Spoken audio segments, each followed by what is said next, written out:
3 mars. Au service d'un Dieu saint. Vous serez saints, car je suis saint. 1 Pierre, chapitre 1, verset 16. Dieu est un Dieu saint. Il n'est pas ce que l'on entend souvent, Dieu de l'amour, Dieu des vents, etc. Il est le seul et véritable Dieu, le Dieu tout-puissant, omniscient, omnipotent, omniprésent. Il est le Dieu que nous avons connu, le Créateur de toutes choses.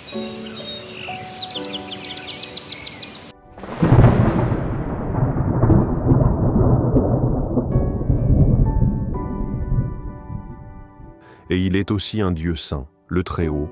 Il est un Dieu saint, c'est-à-dire qu'en lui, il n'y a rien de souillé. Le mal, le péché, n'a aucune entrée. En lui habite la sainteté, la pureté. Ce Dieu saint qui nous a sauvés, nous a adoptés dans sa famille comme ses enfants. Il ne demande qu'une chose de nous, que pour le servir, nous nous approchions de lui dans la sainteté, et il a pourvu le moyen de purification en son Fils Jésus, qui lui-même possède cette sainteté. Moïse devait enlever ses souliers pour s'approcher de Dieu.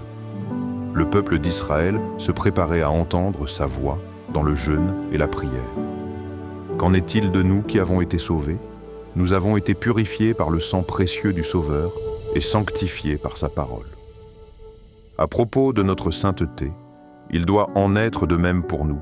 Ni le péché, ni le mal, ni la souillure ne doivent habiter en nous. Nous servons un Dieu saint, comme l'apôtre Pierre nous le déclare. Vous serez saints.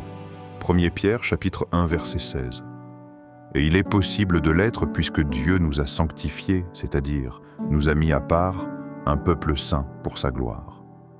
Faisons tout ce qui est en notre pouvoir, moyennant sa grâce, pour le servir dans une sainteté qui fasse honneur à son grand nom. Que le monde puisse voir une différence, afin que ceux qui nous entourent désirent posséder ce que nous avons, qu'on leur fasse envie. Que notre présence soit un reflet de la présence de notre Maître.